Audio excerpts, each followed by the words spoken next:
Selfless Self, Maharaj said that we have no connection with beingness. And what is I was going to ask you, what is the distinction between presence and beingness? Is there a distinction between those two things? Or presence beingness is what is projected out of presence? Is that what it is? Or it arises on spontaneous presence. Yeah, that I am, and then with quality or without quality. Yeah. But beingness, just like Nisargadatta Maharaj uses many times, I am and remain with the I am, the sense of presence. Well, that sense of presence that you're feeling, or the sense of presence that you are, the ground, so to speak.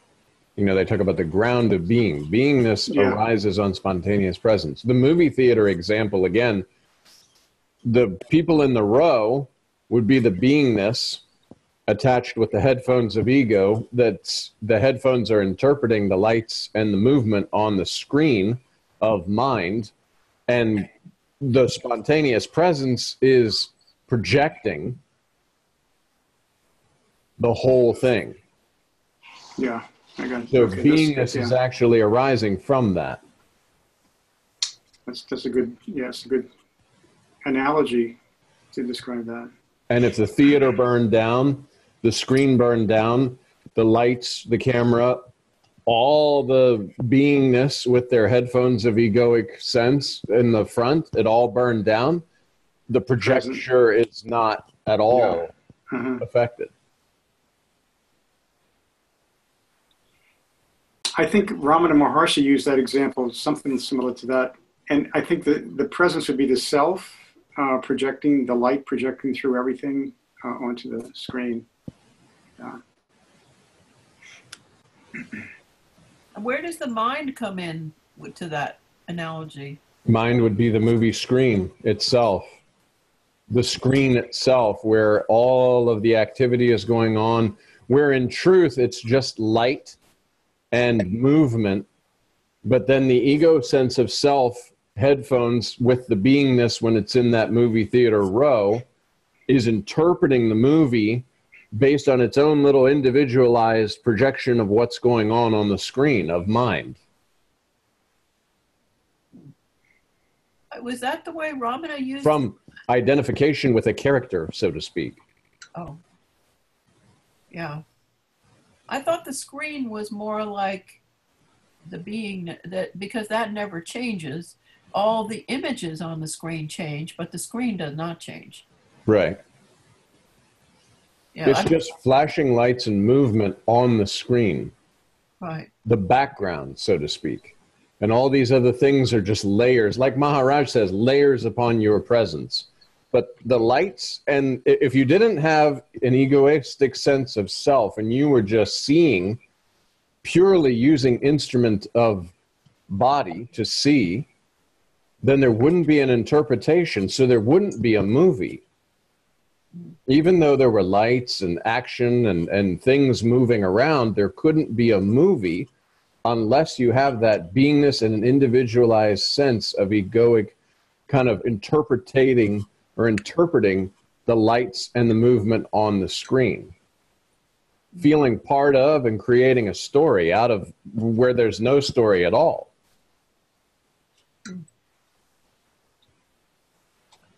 Yeah.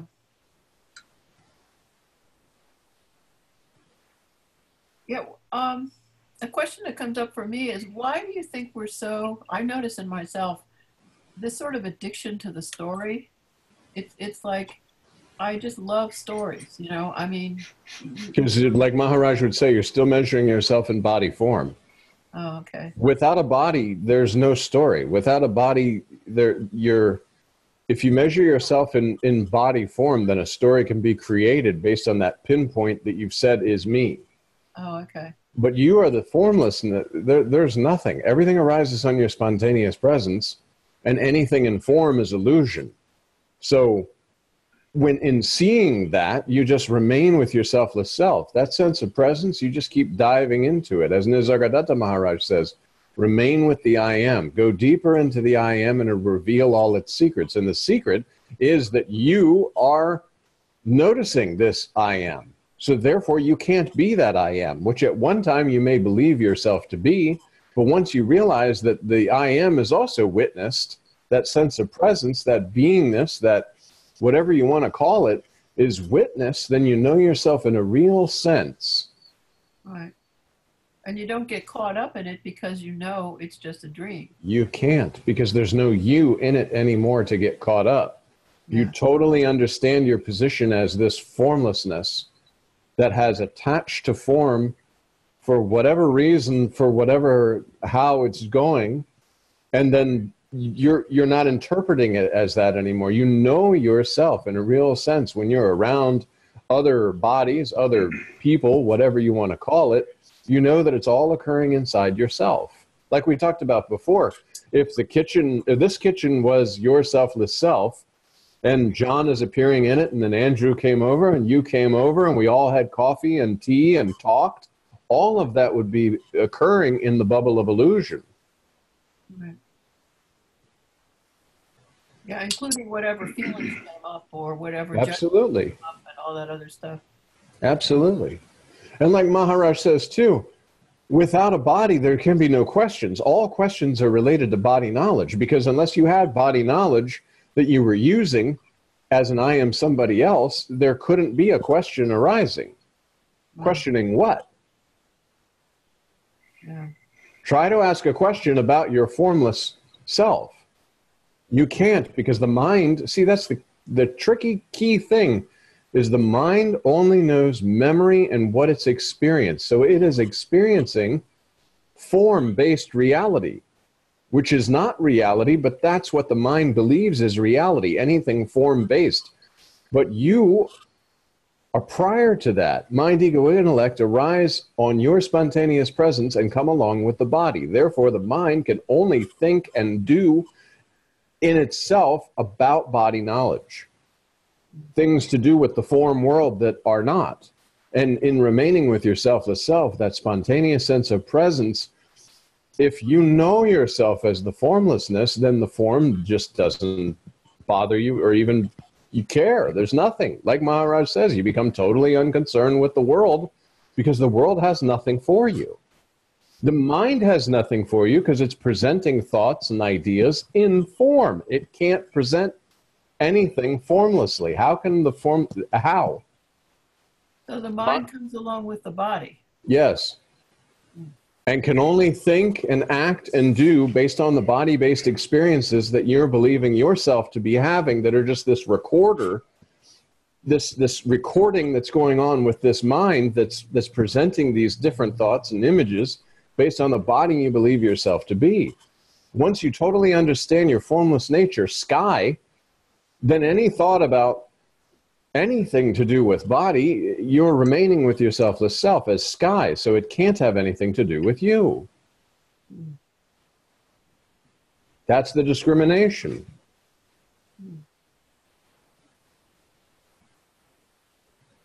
And in using mantra and trying to remain with your selfless self, you will see all these things pass. They're all transient. And every time the mind starts to churn and present an idea to you, it's in form. It has to do with something about the body-based knowledge, which you know you're not. You know that body-based knowledge has arisen because of the belief in the body. And Maharaj has said many times, I was not body, I am not body, I'm not going to remain the body. Body is not my identity. So then anything that has to do with that body-based knowledge, who I am, what I've done, how I've acquired things, all that is just body-based knowledge. The formlessness can't do that, can't do anything. When you remain with your selfless self, or as Nisargadatta Maharaj says, you remain with I am, go deep, deep, deep into I am, then you will start to see that even this I am, this very subtle presence, is appearing on that you are. And that's the knower, that you are is the knower. The knowingness, the knowingness, yeah. But then it's a knowingness state of just like, Nothing. No reference points to anything else, because there's not a centerpiece anymore to say, okay, I'm here and all these objects are out there. Mhm. It's objectless knowledge, like when you were in the womb.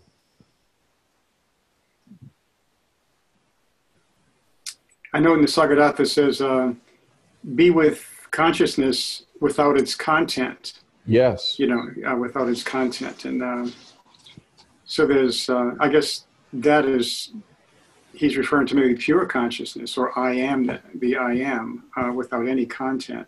Yes. And he said that's basically the best you can do when at this point in one's, our development, maybe, or mine at least, like it's just being with that as much as possible. One word that came to me this week was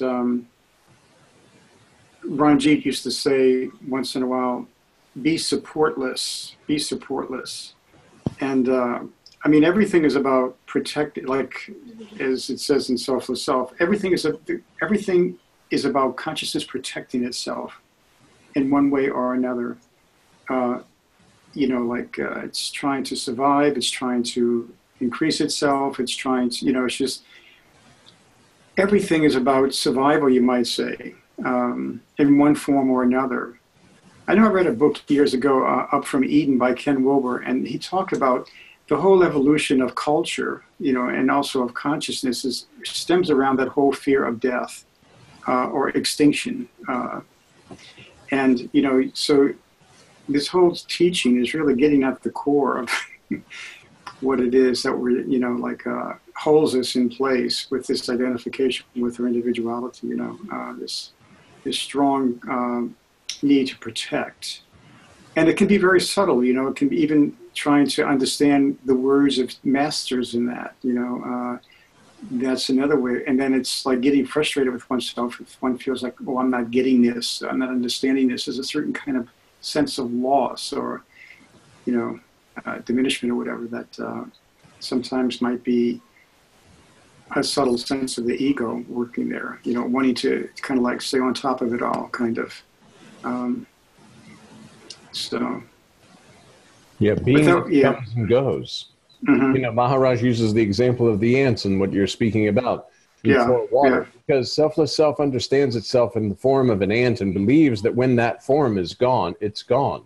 But the beingness comes and goes. Again, you go back to the body factory. The body is made up of the 5 elements in a goo. And Selfless Self has assumed the position of, I am this body. But this body returns to the 5 elements. So whatever was there that assumed this body will be there after this body, because this body appeared on that spontaneous presence. And this mind then creates the world. It's all just a form-based nothing.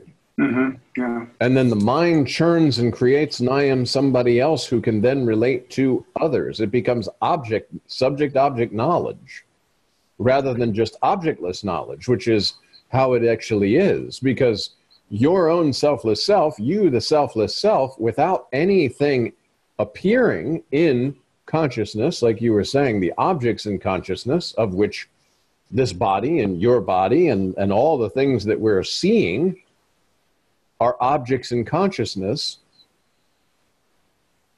but you're not an object. You're the seeing, the seer of these things, and there's nothing to see when there's no objects.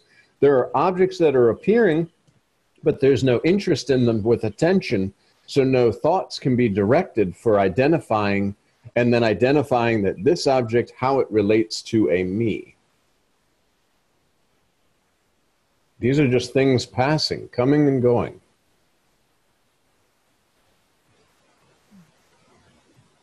That's the whole struggle, dealing with that. I mean, basically, that's what I see, my struggle is. It's not so much of a struggle, it's just being aware of that those tendencies are there. It's just, sort of like witnessing them.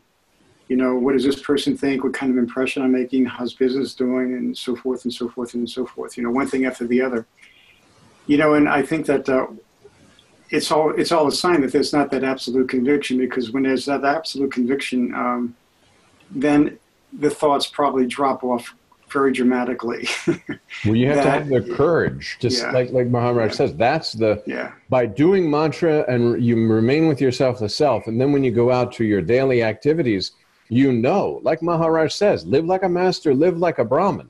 All of this that's going on, you remain with yourself. You trust that all of this is projected on your spontaneous presence.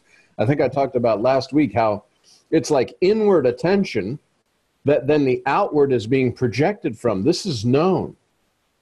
There's an inward sense of, okay, I'm remaining with the selfless self, the sense of presence. I'm knowing this. I'm feeling this. And this feeling is arising on top of my spontaneous presence. Everything, by going inward, projected outward, and this outward is then seen, but from the inward self.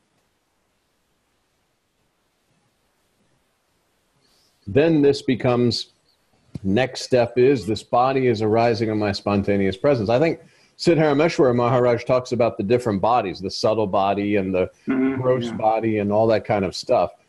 So all of these things are seen as arising on that spontaneous presence. And when you know yourself in a real sense through mantra, the only thing you're doing is erasing all the illusion that's been covering up this sense of yourself through thoughts, through ideas, and through the belief in the world. Because as soon as you are an I am somebody else, the world appears. Nisargadatta Maharaj and Ramakat Maharaj have both said first thing in the morning, you feel that sense without anything, just I without anything. That I without anything is your own selfless self being sensed through otherness, which is this body. And that is where you remain. And then there's not even a you to remain because it's spontaneous. There's no longer an I am somebody else trying to do anything. It's spontaneous actions that are just flowing. They're just scenes come and there's activity and whatever right in the scene, and then the next scene, and then the next scene, and the next scene. There's nothing carried over. There's no footprints and memories. There's emptiness acting spontaneously without the thought of spontaneously acting. It's not good to sit there and say, okay, I'm going to be spontaneous. How does that happen? No, it's spontaneously spontaneous. Because I've heard people say that before, like spontaneous action. Okay, I'm going to do some spontaneous action. But like if somebody throws a baseball, your arm goes up and catches it. That's kind of a spontaneous thing. You're even thinking about that, though. I'm catching it. But if somebody just threw something at you, there's a reaction type thing. Spontaneous is it's just there. There's no sense of the body at all. The body knowledge is just not there. There's no, like you were saying, protecting. There's no protecting because there's literally a sense that there is nothing here. When you're speaking with all the different people throughout the day, you're not speaking from any point or specific thing. Or like you were saying, how do I look? How do I sound? Is this, I mean, you'll still check your hair in the mirror and make sure you're dressed nicely to go to work or whatever, but it's not an interaction of, I wonder what this person is thinking about me or something. It is literally just, and again, it'll be that recognition in the projection. And that recognition in the projection is that this is all coming from that spontaneous presence. And not a spontaneous presence from an individualized sense of consciousness. Spontaneous presence. The whole world is arising on this spontaneous presence. That you are. It's the whole world arising to create the burning that kind of like removes all this. In other words, it's like selfless self coming at you through all of this stuff. You know, like well, you're interacting with your own self, and a lot of it too, and especially in the beginning, is the ideas and beliefs and concepts you're holding about yourself will create the reality that you're experiencing. And as you give up more, as Maharaj says, as you move forward in courage, the ideas, beliefs, and concepts that you're holding about yourself then change to, oh, that was, I did this, you know, or I went here. And then that slowly, with mantra, no ideas, no beliefs, and no concepts, and spontaneous action. Because it's always spontaneous action. Even right now, it's just a mind that sits there and thinks about what is being done, or how it's working, or scheming and plotting, and all this sort of stuff. It's that external layer that doesn't need to be, that just the external layer of body and then mind, ego, intellect that come along with it are just discarded. And you, in your own experience, based on the ideas and concepts and beliefs you're holding about yourself, will create experiences where it burns and you have to step up a notch. You know, you're like, okay, everything's good and there's no personal, and you can sense, you know, I'm losing body sense and all that. Then an incident arises and you take possession of the I am somebody else and desire to do something. But that's the time where the ideas, beliefs, and concepts you're holding about yourself are, no, just going to let that go. That's where the courage comes in, actually. Yes. At that point, yeah. And the courage comes spontaneously the more you step forward. You'll see this. In the next thing that happens, no, just like I spoke about before, at the ashram, a lot of different things were happening, but I intuitively understood that that selfless self is projecting all these things to test the spiritual knowledge. It's like selfless self just came and said, you've won the prize type thing, you know, it's finished. Now these activities are going to come. Do you trust? Do you believe? Are you going to use mantra when this happens? Or are you going to go back to your old self where you're like, oh, I can't believe this is happening. No matter whether it seems good or bad, you're always with mantra. You're always with your selfless self. The scenes pass and you start to see that. Mind is kept busy with mantra. So these things, these challenges that appear to you, as if you're in a video game, the challenges that appear to you, you mantra, you go through the experience as your selfless self, and there's no footprint in memory. Therefore, there's no experience, no experiencer. No experiencer is created, and the scene just passes. And you, the selfless self, sees this. Wait a minute, I don't need this interpreting mind. I don't need all these thoughts. I don't need all these beliefs, all these feelings that were attached, and then this happened and a story came out of it. I don't need that. No.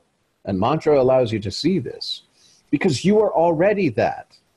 It's just covered up with layers of illusion that you're unfortunately believing in. Yeah, in my case, for instance, like it's either stay with the mantra, or then if I don't do that, then it's like, what do I need to do now? It's like that desire to, I got to do something about this or whatever, you know, it's just like, instead, I think the courage is just sitting still and just staying with the mantra and not thinking, oh, well, I got to do this or do that for whatever reason, you know. Exactly. Because you're wondering, what's going to happen if I don't do something? Exactly. When you have a busy day, but you just remain with mantra, and then you see that all the activities are going on without your having to worry about them or do them. You're just remaining with mantra, and you see this, and by the end of the day, it's like, oh. Because every single moment is a test, like Maharaj says. Every single moment is very, very, very precious. Once that moment's gone, it's gone. But if you step forward with courage, remain with your selfless self and allow these form things that are vying for your attention to just pass. There is nothing you need to do. There's no deed, no doer.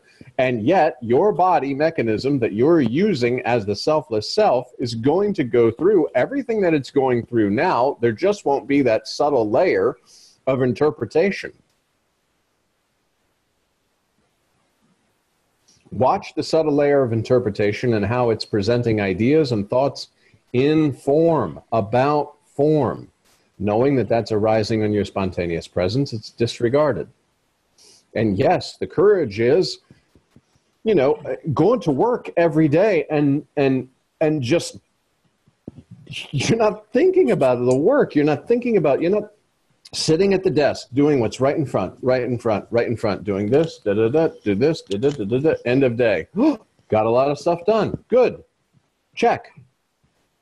But not sitting there and saying, today I have to do this, and this, and this, and this, and that. If that doesn't get done and this doesn't get done, still a things to do list is fine. Because remember, that's not an I am somebody else that needs to be created. That's a machine basically following a to-do list without the need to do anything other than use the body instrument to do these various tasks.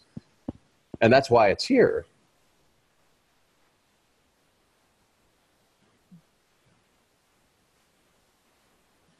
But you'll see, you know, in the next moment, from that moment and that moment and that moment, you just have the courage. You're like, whoa, but if I don't do this, this will happen. And no, just, okay. Mantra. If it needs to be done, it'll be done automatically, spontaneously through you.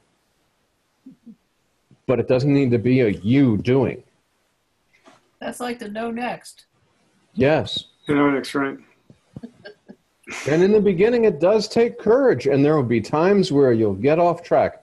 You'll try the no next, and then all of a sudden it'll be like, yeah, look at me, I'm doing the no next. And then it'll be something that's like serious. You'll be like, oh, okay, better do a next on that one. But as soon as you see that, back to mantra, back to mantra, back to mantra. Because mantra will allow the spontaneous courage to arise, because you, the selfless self, will see that you do not need this commentary, this running commentary about the world. You do not need to be attached to thoughts. The mind is kept busy with mantra, so you're not being fed this dialogue.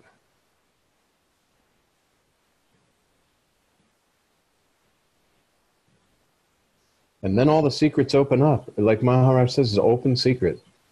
Just continue, continue, continue. Mantra, stepping forward, mantra, mantra. Remain with your selfless self. Things come and go, things pass. Especially, you know, the events like I talked about from the ashram, of the cab ride, or the food poisoning, the cold and hot showers, the food. All these different things, remain with your selfless self. Because in the beginning, it is, you could consider like a video game, like Maharaj says about the antivirus software. This video game that you're playing, that selfless self is arranging everything for you to see yourself, to know yourself in a real sense, and to stop believing the lies that the mind you've been buying. And all the thoughts that have come through and have been identified with, mind is kept busy with mantra. And that mind kept busy with mantra, the first time you go through something really, really challenging while keeping the mind busy with mantra, you start to see, I did not need, there was no need for worry. There was no need for the chaos or to complain about something that I can't change anyway. And this becomes spontaneous.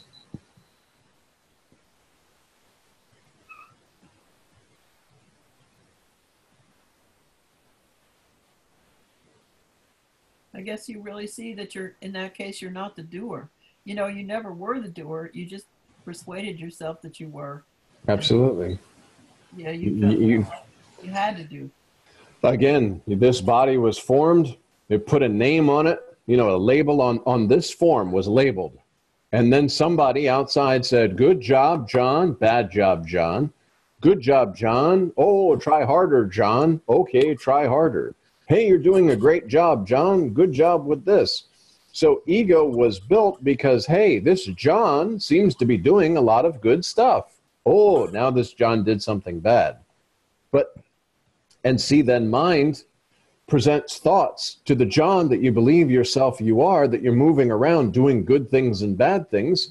And that is the mind where it's sitting there judging expectation and memory, and also then guilt, and all these sort of things happen because you truly are taking ownership and doership of all these things. But you have to remember that, John, this body is just the 5 elements that got a label slapped onto it, and that you started to believe yourself to be, and began believing that this body's actions were your actions. And yet, when you know yourself in a real sense as that formlessness, you cannot act how you were prior to beingness and how you were after leaving the body.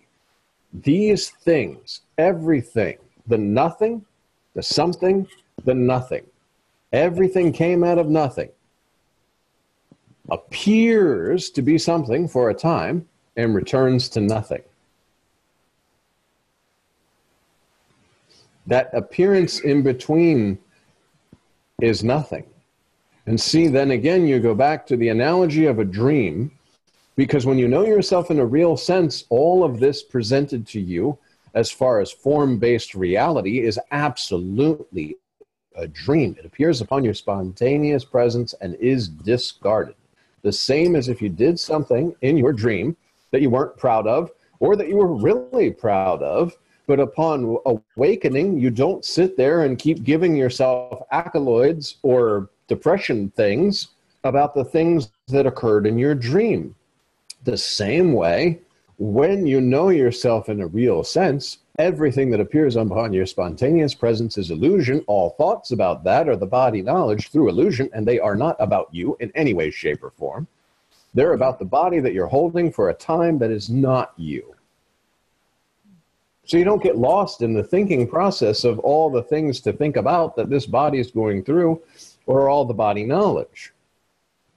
And that's one reason why mantra is so good, because you're not going out there, you're not trying to do anything more that would give you more ego and more body knowledge. Like, I know these things, and now this ego, this egoic sense of self, this doer where there is no doer, has just blown up more and more and more. More body knowledge, more attachment to the body knowledge, because the more I learn, the more I don't want to be nothing. You got an investment.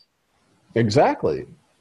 That's why Maharaj says 30, 40, 50 years of sadhana, you truly want to be like, and that's why a lot of these folks are, you wear the robes and the beads like I did, the long hair and all that. It's like, yes, I'm so spiritual. As a matter of fact, I could sit here in absolute silence for like 5 minutes.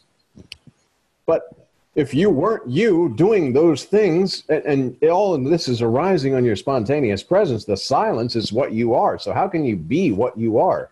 You just have to stop being what you're not. Stop trying to be what you are not, and just be. Be yourself. Be with you always. That's why Maharaj says, be normal, be simple, be humble, be with you always. And Nisargadatta Maharaj talks about ahimsa or something like that, like do no harm. Don't bother anybody's beingness, so to speak. Because when that's the case, then there's nothing arising through mind that you're sitting there trying to defend or to grasp. See, if I get upset with you, my mind starts to think about you. Yeah. And immediately there's an I am somebody else that's offended by something other. And then I really start to believe that otherness. And I create this otherness because I have to do something to you for the things that you did. Therefore, I believe that I'm a doer and you're a doer, and we're separate and apart from. Instead of the one formless presence that's holding all the bodies. Yeah, that's a description of the ego. Indeed. Yeah, it's like the somebody else is out there and I don't approve of them and I don't like the way they're doing this or that. And then, you have to take the body, you have to take form in order to make that, judgment.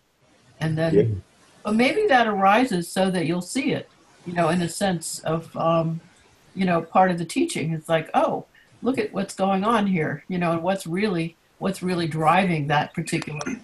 The only thing with that is there are billions of somebody else's that you could label as somebody else once you're an I am somebody else. Right. So the idea is to get rid of you, the root. Yeah. When there's no I am somebody else, there absolutely is no other. But if I sit there and I start to say, okay, I'm going to go through all the different others and then start to categorize them as not other, but there's an I am. So I think Ramana Maharshi talks about, you know, the doubter. There's a million doubts. Remove the doubter. So the I am somebody else, when that's removed, it removes all the other immediately, because there's no I am somebody else. That main root, that pinpoint. If there's not an I am somebody else, there's no world. And of course, there's still physical, from the experience of the physical, yes, but there's not the running dialogue, and there's not an I am John doing this, and this is how this is going to be, and this is Joe, and I saw him last week, and this happened, and this is Susie, who I really like, but I don't know if she likes me, and all of that goes away. It's just remain with your selfless self. And you'll see this body go through all the different various things, but no experiencers created because there wasn't a you in it. I guess they talk about like not having any dogs in the fight or whatever. You don't have any dogs in the fight. So there's no fight and there's no dogs. How you were prior to beingness and how you will be after leaving the body.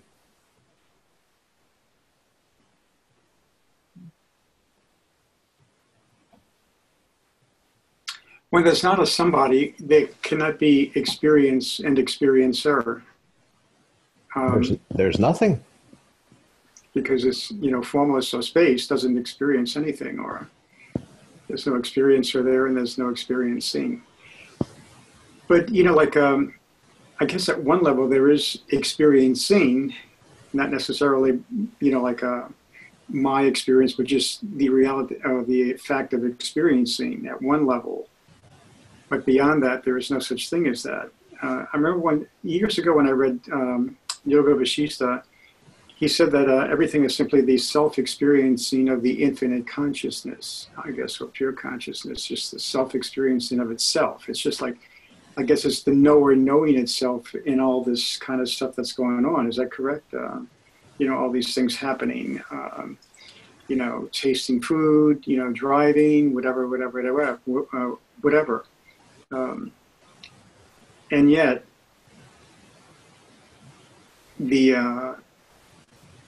so this, you know, like, so this when Maharaj says, for instance, like there's no experience in the experiencer, that's basically what I'm trying to get at. What exactly is he saying there? I mean, ultimately there is not, because there is simply, I think the ultimate truth is not even a knower. Is that correct?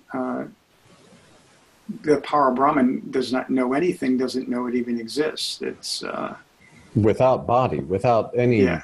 But that's that state that you can't really. There's no way to describe or no way to speak about, because it's all of everything with nothing other than itself. So it can't know itself, and there's nothing other to be known. So that's not. Mm-hmm. Everything appears upon spontaneous presence. That presence that you're sensing through the idea of other, through body form, and all of this is arising on that I am, as Nisargadatta Maharaj called it. I am. But I'm the knower of the I am, because I am is on top of that. If it can be known, it's not myself. Ultimately, the Parabrahma state, or the, you know, again, the getting caught up in the words and the different spiritual, the true thing that I have discovered, so to speak, is to know yourself in a real sense. You'll just know. And it can be discerned from all the false spontaneously. There's just this. Why is there no experiencer? Because there's literally no one here with expectation or memory, just here. Here. Body is instrument being used in the moment, and the scenes just pass, and they're not held on to. They're not cataloged. I guess it would be like if you were to save stuff on a hard drive that was faulty, but you didn't know it was faulty, or a camera. If you were to continue taking pictures and never develop the film. It's a broken camera. but you're still taking the pictures. Yeah. There's just no developing of the film, nor are you looking at it later and saying, oh, wow, I had a really good time at the lake. And yet, while you're having a good time at the lake, you're snapping pictures, enjoying the lake. But there's nothing on the film. I think somebody, Muji, called it writing on water. Same kind of thing. You're snapping pictures all the time. Oh, I'm at work, snapping the pictures and seeing the people and all this, snapping. But the film is never developed. So you're not looking at the picture and saying, oh, it's not. That's actually a pretty good way to speak about it. So there's no experience there. It's just the fact of that picture was seen or witnessed or whatever. Or experience, yeah. Witnessed spontaneously without a witnesser being formed. Witnessing, there's nothing to witnessing. It's just, okay, you see things and you're witness, but you're not attaching anything to them because there's not a subject-object duality being created. It's just what it is, right? Snapping pictures and seeing and snapping pictures, but nothing's being developed. There's nothing on the film. And yet, in the moment, there's enjoyment of whatever's happening. There's no experience, no experiencer. And yet, in the moment, you're here, doing whatever needs doing. And that's why, like Balsed Maharaj, clapping, all he's doing is dancing, boop, drop the body. Without knowing. Without ever experiencing, I mean, no one experiences I am dying, actually, but there's nothing. Just clap, boom. That's it. Instead of sitting and thinking, oh, I'm dying. Oh, this terrible thing. And I'm very sick and I'm dying.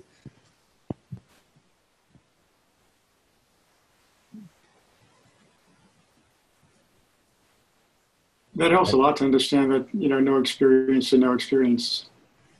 That what you just said, that sort of analogy that you gave is good. Yeah. That's in describing these just scenes passing. But yet there can be a memory. How does memory come into that? Because you could remember being at the lake. It's like it's just a mind thing. Yeah, I mean, recalling memory, sure. You could sit there using, again, the instrument of body without anything attached to it. Yeah. Right. It doesn't mean anything any more or less in the memory than it means in the moment. It's the same kind of thing. You just happen to use the mind to bring up some old snaps. Basically, yeah, but without I don't know. It's not a... Like if somebody asked me, what did you do today? I could very matter-of-factly say this, and this. But there wasn't any attachment to anything. There wasn't any like, oh, I could have done this better, I could have done that better, or this and that. It's just done and forgotten. Again, like Maharaj says, just the water, drink, and put down. No more thinking about it. There's no thoughts being presented because there's not an I am somebody else doing it. There's really, truly just no idea of an I am somebody else. There is a body being used by this formlessness. And if you were to open up here, in seeing on this screen, open up here, there's nothing. I mean, there's nothing in my head. No, but seriously, other than brain and all that, which is all body anyway, but it's like cracking this open and the idea that there's nothing here. There's like nothing. There's nothing. There's just seeing and scenes and scenes and a seer, but no attention to the seeing, no attention to anything that's out there. And yet there is attention enough. You're not like a retarded person or anything like that. You're in this moment here, but with no expectation of a next and no trying to bring in a past experience into this moment to experience or a desire to re-experience something. There's just not that. Nor is there a desire for anything out here, because the formlessness, again, the exact same thing. The formlessness, all thoughts, everything that the mind and the thinking process can present to you is in form. That's all it knows. It can't sit there and have memories about what it was like prior to beingness, because prior to beingness, there was no mind, ego, intellect, there was no body. So if you can't think about what was in that way, then you're just here. There is no what was and there is no what's next. It's just here. Now, the mind tries to persuade you that if you look at something in the past, you could learn something from it and all that other stuff. But that's just an illusion too. The going over stuff in your mind, you know, like, oh, I should have done it this way. Or well, again, like Maharaj says, without a body, you can't think thoughts, because all thoughts are about the body and the body knowledge and the world that you're creating through mind as you're a body in a world. But you're not.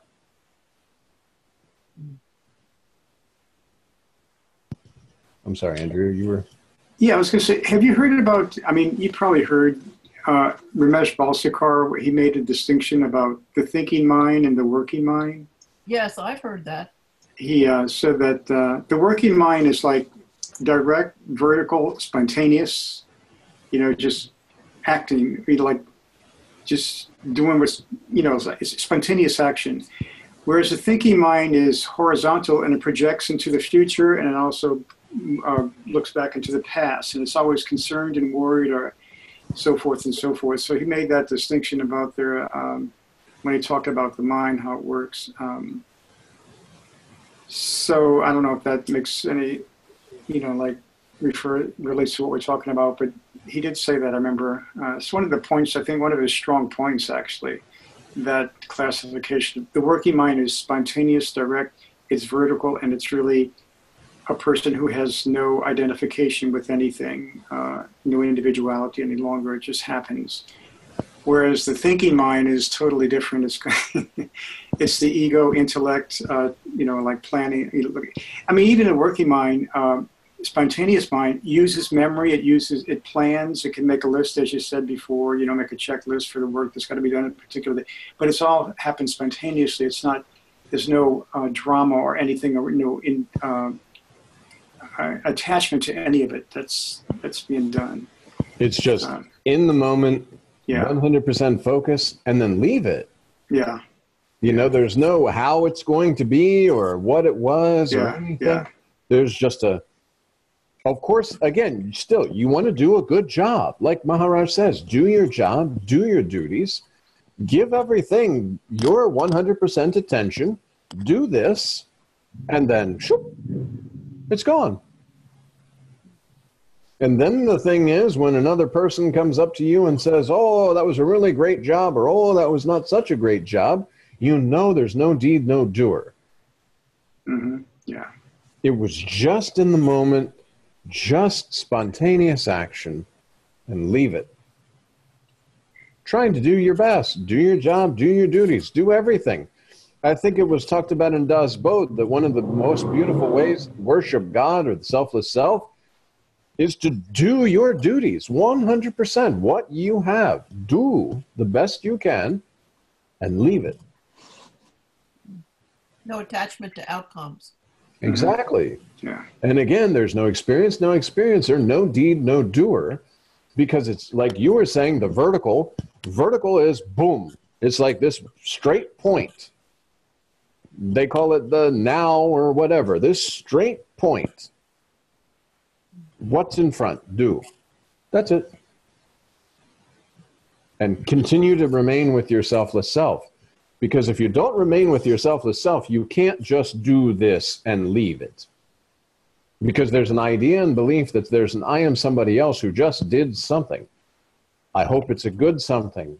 Maybe I'll get praise for this something. If I do a bunch more good somethings, then this will happen. But if there's no I am somebody else, you remain with your selfless self and just concentrate on what's right in front of you to do the best you can without any ideas, beliefs, or outcomes, or an I am somebody else creating that thoughts can be built on, then it's just finished. The nothing, remaining with your selfless self, something, whatever this task is, arises in this moment, returns back to nothing, remaining with your selfless self. In between, there appeared to be something, some activity, some action, but whoop, it's finished, nothing. You can say like, okay, completely flat mind, so to speak. No thoughts, no I am somebody else, no nothing. Something's in front of you. Okay, there's a little movement of doing something, and then quickly returns to nothing. Because it's the background of silence. It's the background of nothing. This has appeared on that and will go back down as well. Whatever task you're doing in front of you can be considered as the something between two nothings. Remain with my selfless self. I remain with my selfless self while this activity appears to be occurring. And then I remain with my selfless self and I'm back to nothing. So nothing, something, nothing. The cycle of birth and death are the different various thoughts about what you're doing in the moment and whether you're going to take ownership and take rebirth of what this is and what that is and this thought and this I am somebody else that all these things need to be doing, rather than just finishing this cycle. Thoughts arise like the waves, but I'm not attached to any of it because it's the ocean underneath.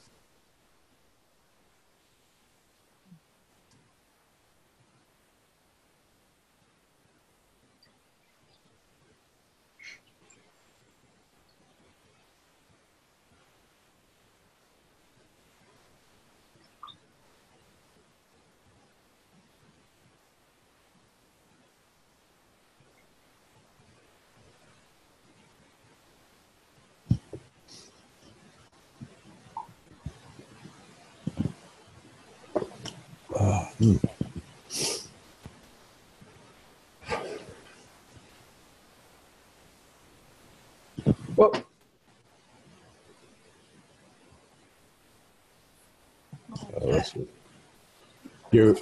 It seems natural to care about what others think, but that is based on assumptions or confusion.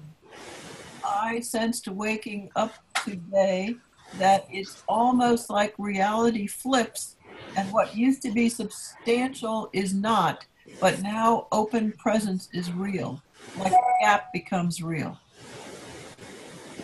Yeah, the spontaneous presence, the waking up in the morning, that sense of presence before there is, just like Maharaj says, the glimpses of I before anything starts to turn, that's remain with your selfless self.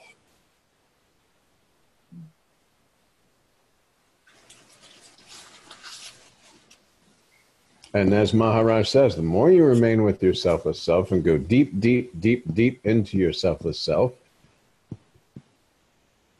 that's where everything, the whole secret opens up. And you're just not attracted to the form world anymore. You're the sense of presence, and that is always where you remain. This form world is being projected from that spontaneous presence. So nothing could possibly be wanted. And as long as you remain with your selfless self, no I am somebody else is created, there can't be other. Yes, other form. You see other form, this form and that form. I mean, you can't be just like, okay, when I'm seeing, there's no world at all. It's like I'm blind. Well, that's being blind. This is not. This is you see form, but you're not attaching anything as an I am somebody else relating to these forms. You're a formless presence using body as an instrument in this form world without any concern for what's going on in this form world, because you are formless and this form world is appearing upon that formless presence that you are. It sounds like what you're saying is kind of going into the Heart Sutra in a way, that emptiness is nothing but form and form is nothing but emptiness. That they're the same. There's nothing. And yet the idea of empty fullness, that there's emptiness, but there's a fullness. the experience is one of fullness, but there's nothing but emptiness. It's sort of a paradox, but I think that's sort of the Heart Sutra. Isn't that what you understand, Andrew? I'm not that familiar with that, but I've heard it mentioned before. I know one time years ago I heard Gangaji say it was a nothing, but it's a nothing that's full, with a nothing that's completely full. Yeah, well, I studied with Gangaji also. Yeah, I went to one of those satsangs in Santa Fe, and that's what I heard her say. But like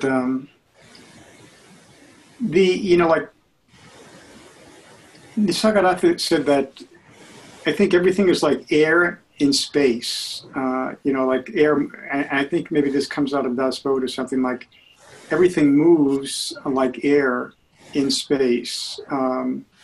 That movement is the movement of consciousness or whatever, and like we are the space in which all that is happening. Sky or space. And I heard Ramesh say once. He said, Balsikor. He said once, if you one way to kind of help get beyond the whole identification with the individuality, the body and mind, to see it all as simply each person, each thing, each object, whatever it might be, as just a vibrating pattern of energy with no specific identification, just a vibrating pattern of energy. And that's all there is. And it's kind of like the idea of what Nisargadatta is saying, that everything is space. I mean, air moving in space. And I know that Das Bodh also said that it's like the wind in space. I don't know why that comes up, but it basically is kind of like maybe a way of thinking, or just sort of putting form to the idea about nothing, being nothing. Well, everything. When you pay attention to the consciousness and not the objects in it, yeah, then you are just paying attention to the space. And the only way that you know space is by the objects in it. By the objects in it, right, yeah. But you remain with your selfless self, and you see all of this is appearing on your spontaneous presence. It's all projector. You are projector of the entire world, as Maharaj says. It's just spontaneously occurring. You pay attention. If you want to say consciousness worshiping consciousness, you will pay attention to your selfless self, that formless sense of presence. Consciousness worshiping consciousness, remaining with the I am. And all of this is appearing in that. I think Nisargadatta Maharaj says, if the I am appeared, there was something that it appeared on. And all of this world and all of these things are appearing to the I am, that you are not. So this I am appeared upon your spontaneous presence, and the world that the I am is perceiving is being directed by the I am, but this presence I am has arisen on, and you are there after I am and before I am, because I am appeared on your spontaneous presence. And then the world and the activities and the beliefs all appeared to the I am that appeared on you. They're spontaneous. The I am and the world, they kind of like go together. Yes. Yeah. But you're separate from that. When the I am leaves, you still are, because without, when the I am appeared, it appeared on something. It appeared to something. And that something that it appeared to is you, the you that you are. God, Brahman, Paramatman, Master, that you are. I am, the sense of presence, the sense of beingness. The world arose to that spontaneously, but this I am appeared on your spontaneous presence, because without your presence, you would not recognize this I am arising. Mm-hmm. Yeah. The I am leaves. It's here you are, the base, the ultimate truth, as Maharaj says. And this sense of being, this I amness, has appeared on that. And for a time, this I am is out here doing this world. This whole world is being projected. But then that I am leaves, the same as it appeared, but there's still the ultimate truth, the foundation that you are, that all of this is arisen on. The dream example, again, all the different dream states can be birth, life, death, so to speak. Death meaning the death of the I am. There's no more beingness. But when beingness goes, this I am sense that the world was being projected and witnessed by, it leaves and you are. You just don't know it, there's no knower. Yeah, because there's no knower until a knowingness arises in the sense of I am, in the sense of presence, something other that can be perceived, but the perceiver is the one that it arose from. It's, okay, this came. Here's the I am, and the I am is creating the world and all these things, and then from there is the idea of body, mind, ego, intellect, and all the subtle body that's going on, but it's all appearing to this I am. But this I am appeared on you, the end, the ultimate truth. That's why Maharaj says, you are Brahman, you are Atman, you are Paramatman, you are God, you are Master. That's the names that are given to this that you are. And this I amness, all these concepts, that's the only way that, because that's the prime concept, I am. And there's a belief, I am. And then the belief is body, mind, ego, intellect, all the organs of this body, all the body knowledge is being acquired, the whole world that this I am is living in and doing all these things and all this. And then it finishes, and you still are. Yet there's no I am in dreamless sleep either. No, because it comes and goes. It comes and goes. Yeah, because there's nothing in the dreamless sleep. But you wouldn't know if there was because you don't know. There's nothing to know. There's no objects. Without I am. Yeah. Without that I am, that sense of presence, that beingness, whatever you want to call it. But again, see, it is literally like, okay, here's the selfless self that you are. And this spontaneous presence, this I am, this beingness, arose from that. And then this I am carries on all the activities and does all these kind of things. Consciousness is flowing, it's getting the thoughts, it's projecting the world, body, mind, ego, intellect, all of this, but you're here. So this is all happening here. Then this fades away. Like in deep sleep, this I am goes into quietude, so to speak, and you just are. And then in the morning, it wakes up. First is the sense of presence, the just I. And then that just I starts to move around again and interpret the world and through itself and all that kind of stuff. And then in deep sleep, it goes back into quietude, and you are. And the same with the born, this creation of goo, and this I amness appeared on this and said, oh, I'm this, and all this stuff started happening, blah, blah, blah, blah, blah, blah, blah. The nothing is still here. This is the something. This is the nothing. The something appeared for a time. We call it life, birth, and death. And when the I amness goes back, then the nothing is still there. The nothing is holding up everything. And therefore is everything.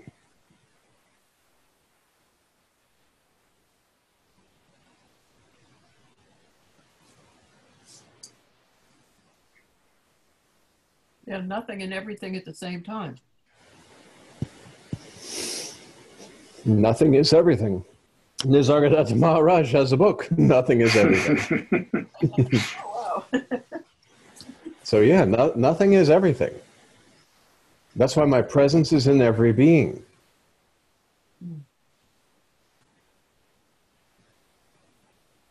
And you were speaking about one thing about the energy. It's like Ramakant Maharaj says, take away the presence from this body form and you bury it or burn it. It's nothing. It's just a lump of nothing.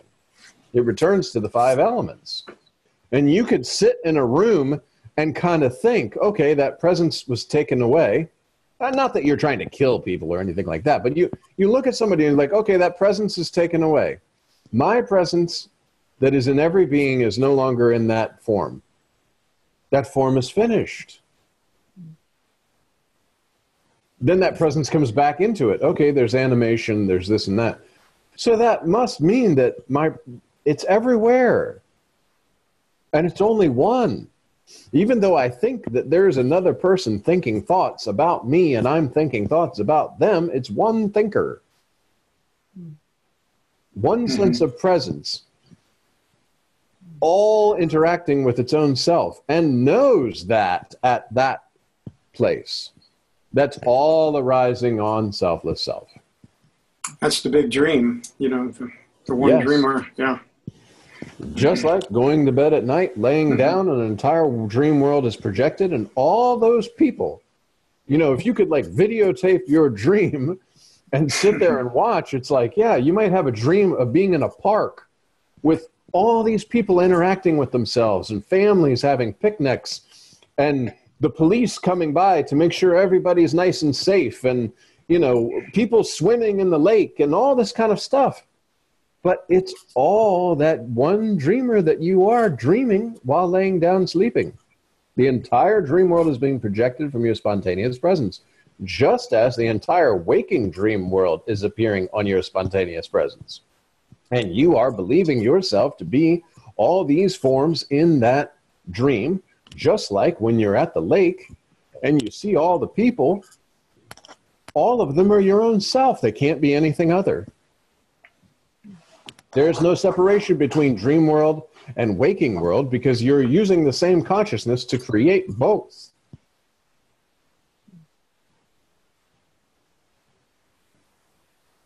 That's a good point. Same consciousness to create both. Yeah.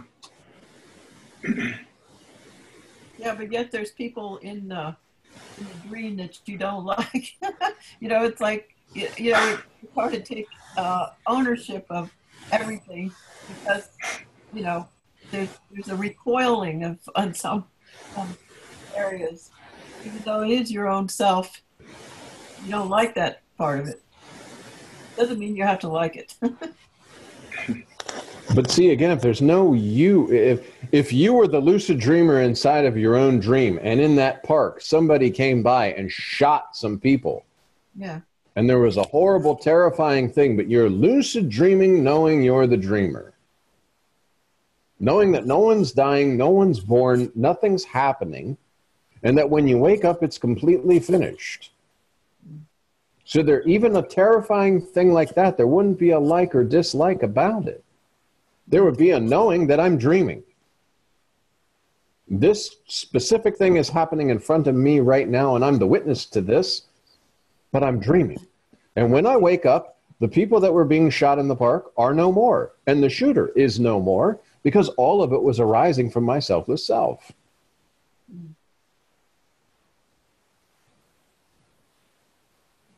There is no other. There's no other to like or dislike unless there's an I am somebody else. And once the I am somebody else concept is removed, the I am is removed because it appeared on your spontaneous presence. It's a layer and is not needed and can easily be discarded. And you can see this through discrimination of, I remain with my formless self, and this is presented to me in form. There's no like or dislike because there's not an I am somebody else. There's no point of reference to say, this is my likes and dislikes, and this is another that I like or dislike. It just won't be. Yeah. Only when you measure yourself in body form and use mind with the belief that it's your mind, individualized sense of your mind, through body knowledge, through the veil of body knowledge, can you have likes and dislikes in that way? Other than foods, you know, foods you could like or dislike, okay. But even, like I talked about going to India, and I didn't like vegetables, but some way I was just like, okay, eat what's right in front and don't think about it. When I look at these carrots, all mushy and stuff, I don't try to go back in my experience and think about those carrots. I looked at those carrots as if I'd never seen or experienced or tasted carrots before and ate them. That was it. And I told myself, whatever they give me on the plane to prepare myself for the ashram, whatever they give me on the plane, I'm not going to like say, I don't want to eat that. I don't want to eat that. I'll eat this, but not that. I'm going to eat everything. And surprisingly, that worked. And that was before mantra. That was just a mental kind of exercise of whatever's in front. And then when I got to the ashram, it was, okay, you've been given mantra. And then it was just like, there was no one eating. It's just like okay, I keep mantra, eat the food and talk to the people and all that. But there wasn't any concentration on what I'm doing as a doer. You know, I wasn't paying any attention to myself. Because mantra was going on, this mind couldn't sit there and say, I like this, I don't like that, this is not good, it's, you know, or the temperature is not right, or that's not right, or this is, it doesn't do that because there's no, mind is being kept busy with mantra. And that's why mantra all the time, and whenever you start to see, if there's somebody you don't like or something you're seeing that you don't like, mantra, and then watch the experience change. Because it opens up. Right. It's no longer confined, limited to body form.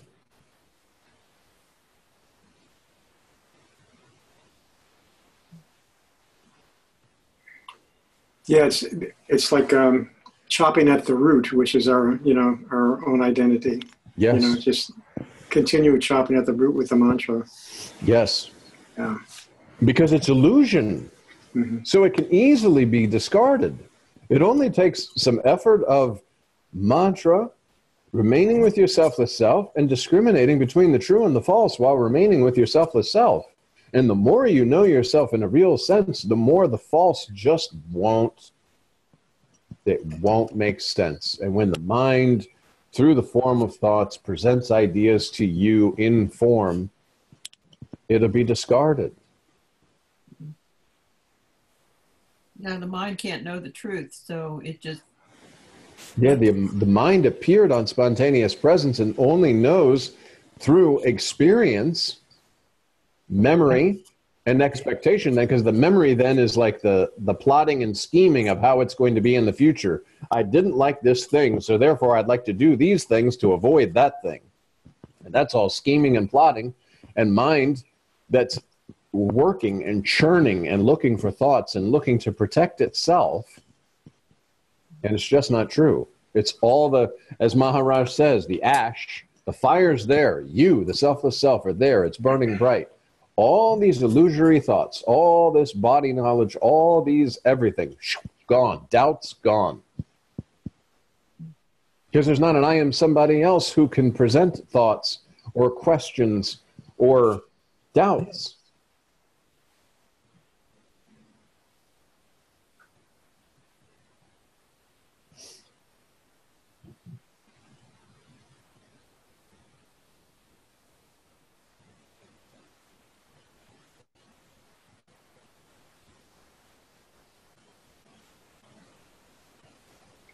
And that's, I think, what Nisargadatta refers to as purifying the consciousness. You know, it reminds me of the Christian, the contemplatives. They have the purgative way, then which leads to the illuminative way. But I never did hear anyone, in that lineage talk about getting rid of the whole body. Like we're not the body. I never did hear that. It's there, I think, but it just wasn't really ever brought out doctrinally or whatever. I don't know. Well, I've been reading, and because a friend of mine is very, very Christian, and I've been reading The Imitation of Christ. As a matter of fact, I read like one chapter of that every morning, along with Sri Nisargadatta's meditations and a bunch of different things on the way to work. And I think the crucifixion is the I'm not the body thing. Yeah. Right. Like, I'm crucifying this body so that I can be born of the Holy Spirit, which is that spirit without body sense, without body.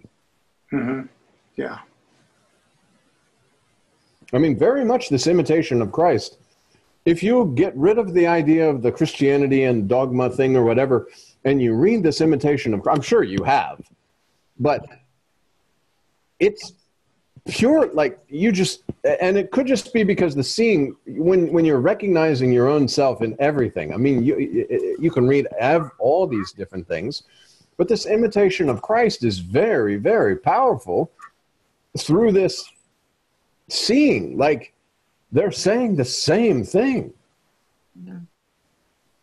Which is very interesting because, like my friend, because he's so very Christian, he thinks that, you know, Maharaj and all this, it's like, oh, that's very not good and this and that. But the Imitation of Christ is saying the same thing. thing. A little bit different way, and always saying Jesus Christ instead of presence, and always saying, you know, the Christ or whatever as that sense of presence, as that selfless self is Christ, and in body form, and then crucify the body to be released from body and to pick up your cross and follow me, remaining with the courage, remaining with your selfless self, coming through. That's a good point. Yeah, definitely. I like the image of the cross as being, you know, the vertical beam is the now. It's kind of in the going deep side, and the cross beam is past and future. And where they come together, that's, you know, that's the teaching. Yeah, I don't know. I mean, from just in reading this, it's very much like it's saying, don't be attached to the worldly things, you know, and it's the same kind of thing, because if you're attached to the worldly things, there's an I am somebody else that gets attached to worldly things. The you that you are doesn't get attached to worldly things because it sees these worldly things appearing on spontaneous presence and therefore not needed. There's no desire. And if for some reason a desire comes, it's immediately seen that this is a desire in form. A better car, better job, nicer house, whatever kind of desires, I don't even know. Desiring, other than just, hey, a movie came out, I'd like to see it. That's not a desire. I think Siddharameshwara Maharaj says a desire is memory of a past experience with the desire to repeat that experience, or the desire to not repeat that experience because there was a fear response and I don't want that to happen again. And none of this can be, because mind is presenting memories based on form, saying that this could happen again, but you remain with your selfless self, and all these things just are passing through.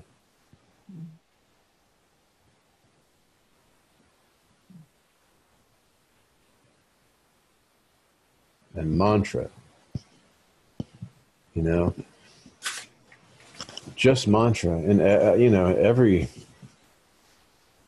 and then it's running all the time. It's running spontaneously, and when it's not, it's because an I am somebody else has occurred, because you have a belief that something needs to be done, and that moment when I am somebody else is coming through, it's I am somebody else doing mantra, not I am somebody else doing something out here.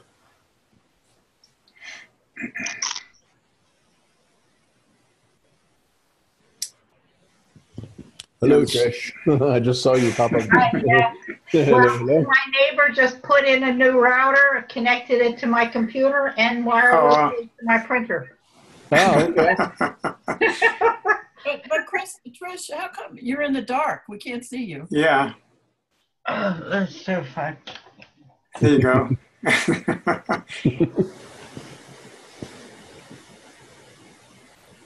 Oh. Yeah, let there be light. You know, that idea of, you know, like, be supportless. There is a text in Luke's gospel when Jesus says, you know, look at the birds of the air, the lilies of the field. You know, and then he says, you know, like, why do you worry about what you're going to eat, what you're going to wear, and everything, all this worry. And then he says, seek first the kingdom, and all this will be given to you aside. I mean, it's another way of putting that whole thing up, just being true to the reality. Yes. To selfless self, yeah. Yes. Seek ye first the kingdom of heaven, and all these things will be added unto you. Right? Exactly. Yeah. Yeah. Yeah. Yeah, the lilies of the field do not spin, neither do they. There's a quote that said they're not worried about worldly things. Exactly.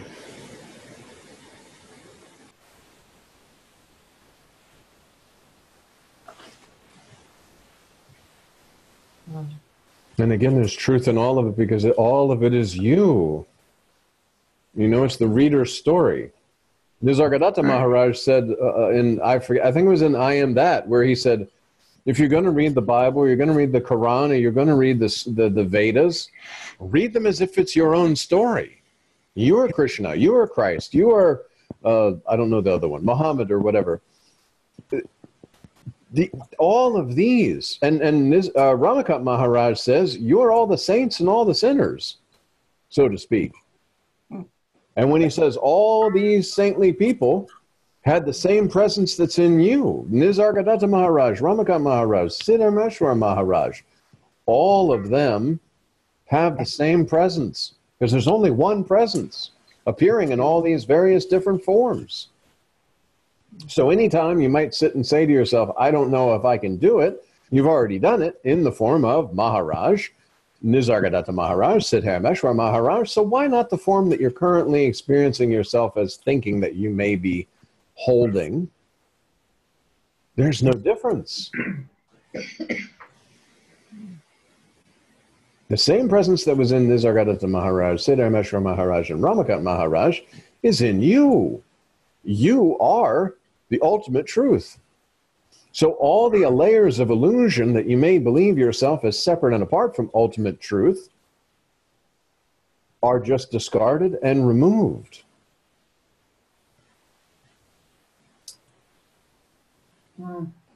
I hear you, but it's I don't think that way. I mean, I know I get it. Well, I get what you're saying, but that's not how I experience it.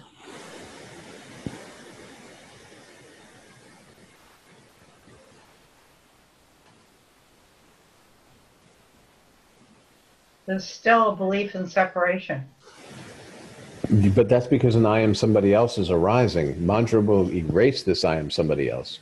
We were just speaking earlier about there has to be an I am somebody else in order for there to be other. And rather than trying to get rid of the other through false, what's true, what's false, like the neti can go on for 100 million years, or you can just concentrate on holding on to that sense of presence, that selfless self, knowing that the I am has arisen on your selfless self, and it's just kind of going out there and doing its thing, and it'll fall and be gone. It arose and it comes and goes.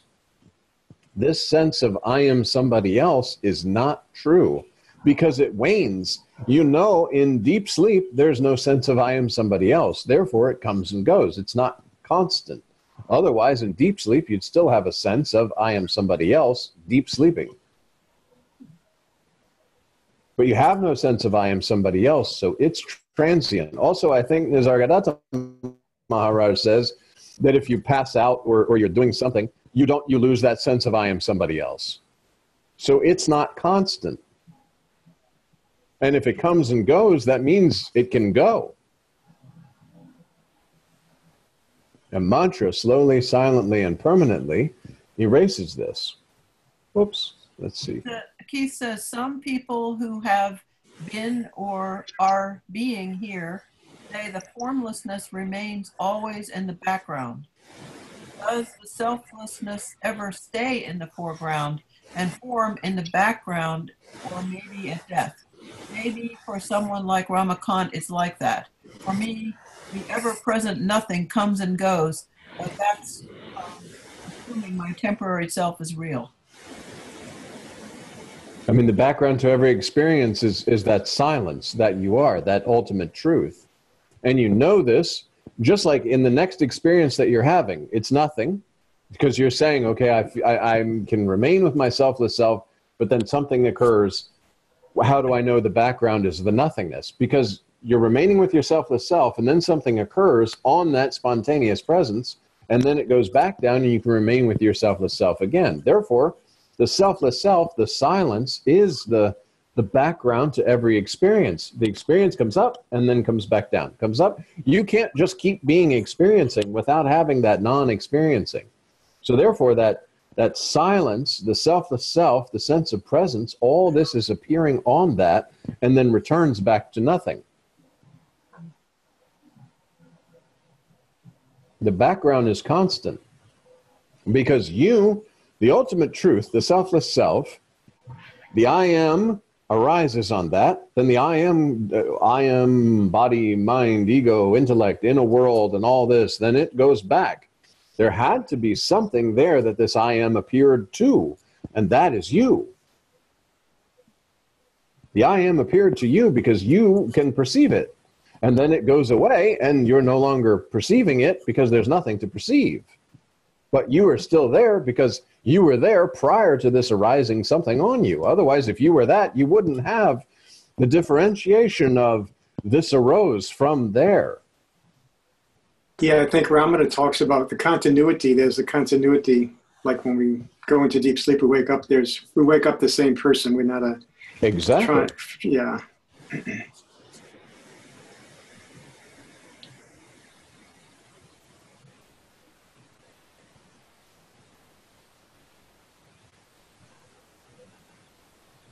Because all these states appeared on your spontaneous presence.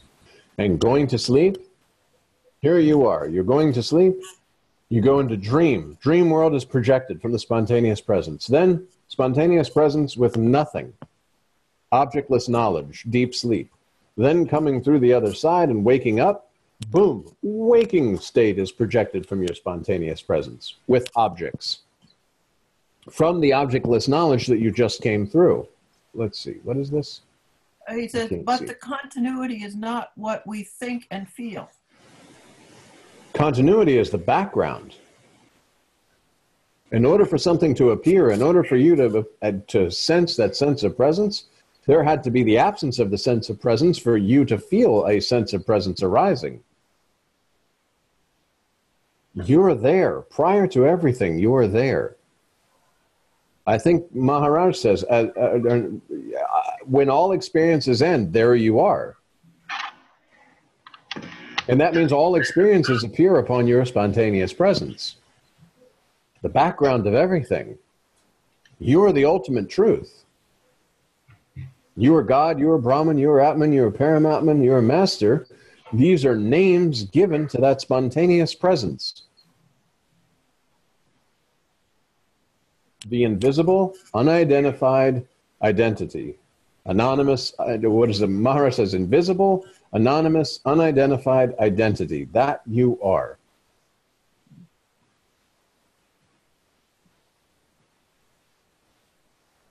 Could say there is contrast without comparison.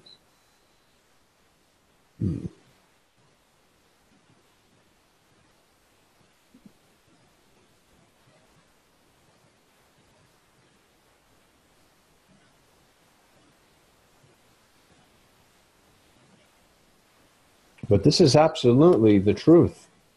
Because if it wasn't, you couldn't discover it. It's absolutely true. Anyone who sits there and remains with their selfless self, with mantra, this is it. The things come and go. And you hear from Ramakant Maharaj, this is the living experience that Ramakant Maharaj is living. He's speaking from that experiential state, how he is, how you are. Because he's no longer a he, I, you, he, she, it. He knows himself in a real sense. He's speaking using the form of Ramakant Maharaj, but he is you.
So what's continuous is the nothing. There's the nothing continuously. Then something appears on it and disappears. Something again appears on it and disappears. Even like our waking state, and then going to sleep and deep sleep, and then we wake up again, and then it's from nothing to something, back to nothing. Yeah. And that's our reality. That nothing. And just directing the attention there. I think Maharaj speaks of it as that silent, silent, silent beyond. Whatever. Exactly. Yeah. And you can look at it. Pretty much everything has this cycle, that cycle of birth and death, so to speak, where there's nothing, something arises, and back to nothing. Just like the thought process, a thought comes and you think that thought into action, and then it subsides. A birth of a thought, a death of a thought, so to speak. But there's an underlying constant, an ultimate truth in which all these different states appear. Whether the body, mind, ego, intellect is creating this idea of thoughts arising and then thinking this thought, and then ego implements this thought into action, and then back to nothing. So the nothing, the something, the nothing. Whether sleeping, when you go into the sleep, you go into deep sleep, and you come out the other side, it's still a cycle of something arising on nothing. Only the deep sleep is the true ultimate truth, and waking and dreaming are appearing on that. That's the something in the nothing.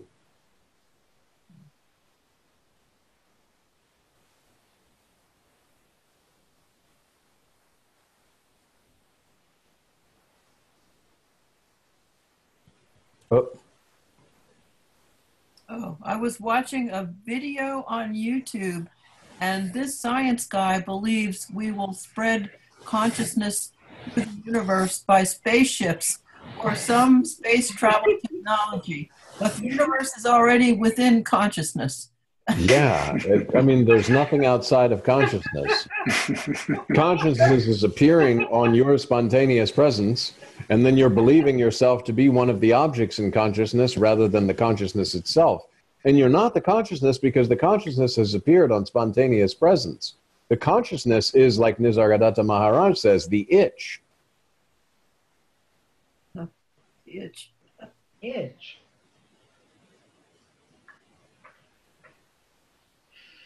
It's like the boil. Yeah. And the flu.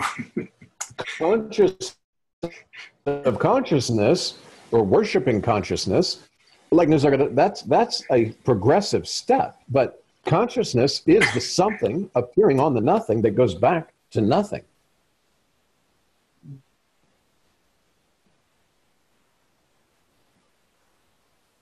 Because you can worship consciousness with consciousness, or be consciousness with consciousness, it's again a something other. Something that's appeared on nothing. It's something, this consciousness, this stream with all these different things inside of it have appeared on the nothing.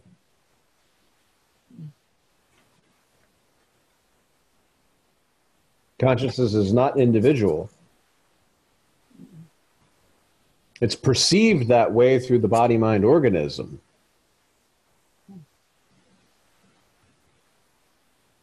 The sky, he uses the sky, that helps. The sky and the clouds show Yes. up and then they disappear back, but the sky doesn't disappear. Exactly. Yep.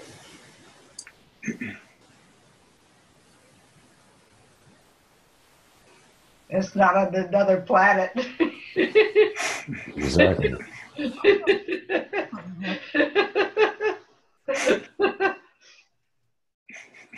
Yeah, when you think about it, you watch sci-fi movies and you think it's all still within consciousness. Like they go out into they discover new alien races and all this kind of stuff. And from an individualized perspective, it's all this new world and but all of this is within consciousness, and consciousness is arising on your spontaneous presence. The sky. No. The objects in consciousness are the clouds, and the sky is the background, the nothing that the something is appearing on. But without clouds, you couldn't really, it would just be blue, no idea that, oh, it's some sky, something. There have to be objects in this consciousness or objects in space in order to perceive the space.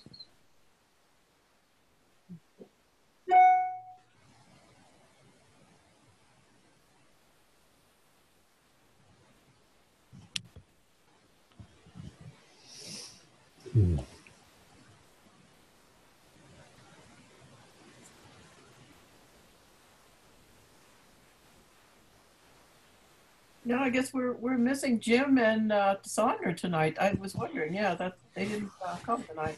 Right. But so is that Osho used to say at the end of his talks, he said, "Enough for today." Yeah, Maharaj always says, okay. Yeah, okay. Okay, great.